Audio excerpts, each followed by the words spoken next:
Let's talk about today's action in our closing bell exchange with Aaron Gibbs from S&P Capital IQ. We got Leo Kelly from High Towers Kelly Wealth Management, Ken Mahoney from Mahoney Asset Management, and our own Rick Santelli there at the CME. Aaron Gibbs, we're halfway through the reporting season on earnings.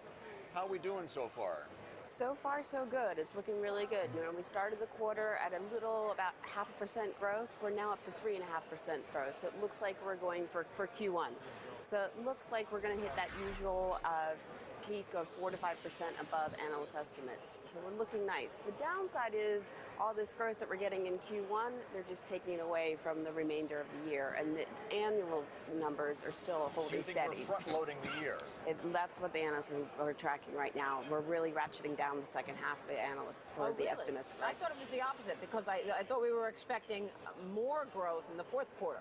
And we are, but as the first quarter is coming in, when it's basically been raised about 4% in growth, those have come pretty equally out of Q2, 3, and 4, and we're still at 7% growth for the year. That really hasn't changed. Leo Kelly, what do you want to do here in terms of allocating capital? How are you invested? Well, I think it's a time right now to exercise caution.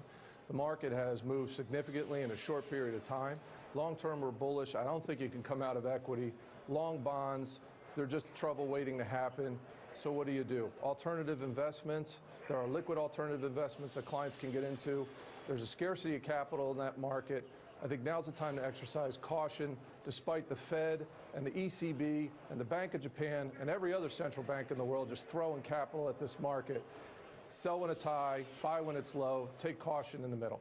Okay, so you're cautious. Ken Mahoney, though, you're sticking with the good old-fashioned low volatility, high-yield stocks that everybody loves right now, right? Yeah, you know, it's one of those things that seems to be working at the moment. But, you know, I would say, though, I noticed a character change last week with the Dow down 260 points on Monday. Tuesday bounced a little bit and down again on Wednesday. And I think the culprit's earnings. I mean, last quarter to this quarter, S&P earnings are up 1.5%, and we have stocks up 10%. So it's got to be resolved, and it seems like there's some type of bubble between the two. So it's either earnings are going to start accelerating and meet and support those stock prices, or stock prices are going to come down and meet those earnings.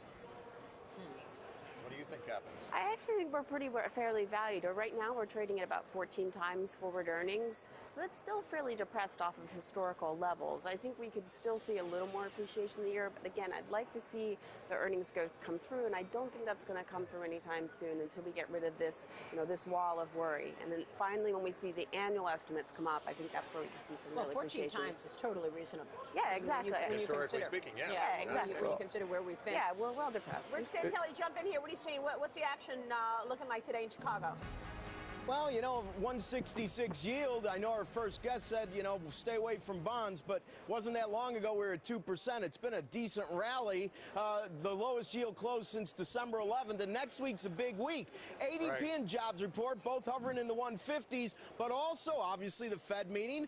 But one more thing, we get the May refunding quarterly announcement on Wednesday the 1st by the Treasury, and look for them to brag up big time the big revenue receipts because we had the tax increase. Now, granted, when you increase taxes, a lot of times the first year cycle is big, then it moderates, but that will affect, it's already affected the amount of bills that are going to be auctioned. It's lower, and we'll see if there's any guidance for the quarter by the Treasury for things like maybe products like floating rate notes they've talked about, so you want to pay attention on Wednesday, and for the Fed and jobs reports, two of them next week. You also had the European Central Bank meeting. Are you expecting them to cut rates as everybody else is?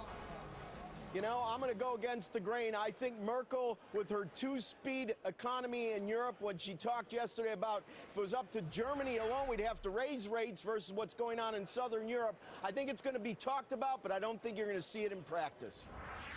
Leo, if we don't get a rate cut from Europe next week, what do you think our markets do? Well, I think our markets right now are hinging on what the Fed is doing. And listen, revenues are going down. We're seeing economic data starting to slow in terms of momentum. And I think gold is telling us something. Gold is telling us that everything is a little bit weaker than maybe expectations are.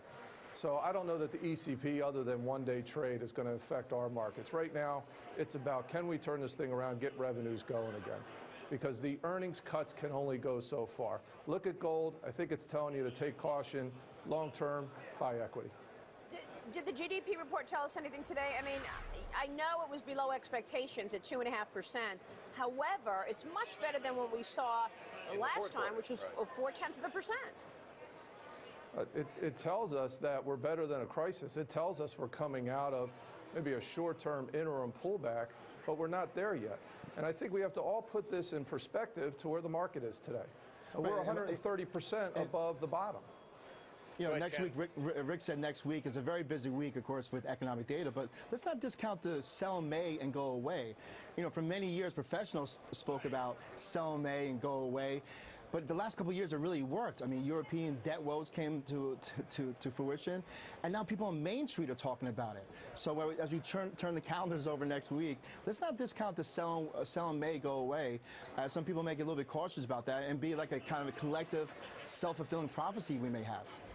You know, on this GDP report, I'd just like to weigh in a bit. I know 2.5 is no 3.2, but I'll tell you what, I still think even at 2.5, that this number makes the first quarter appear much healthier than it is. I think you have to look at the weakness over-exaggerated in the fourth quarter, the growth in the first quarter exaggerated, and look somewhere in the middle. I think when we get done with this quarter, I have a feeling we're going to be closer to the 1.7 to 2.2 than we are to 2.5.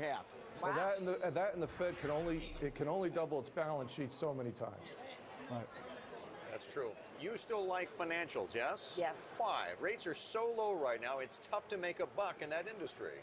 Well, one of the reasons is, one, they're just trading at much lower valuations, and we've actually seen the biggest growth and the biggest revisions, both for Q1 and for the year coming into financials. We just think the expectations are for them. Another thing is we also still really like the REITs. There are quite a few, not always necessarily single-family homes, but multifamily homes, the rentals. The REITs. rental market's very hot right now. It is, and those are some that are really pushing really well. One of our favorites is Avalon Bay, and it's definitely one of the areas that we're looking at. Do you think we're going to see a lot of regulation change the banking sector, though? I mean, are these banks going to look the way they look today in 5 years? Oh, I doubt exactly. 3 years. That's 5 years tough.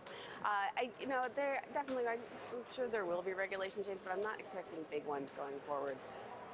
Too big to fail. Yeah. You don't think they'll sell assets? All right. Thanks, everybody. We're there. Yeah. Thank you, guys. Appreciate it. Have a good weekend. Thank you. We'll see you soon. We're in the final stretch here. We're picking up some stadium.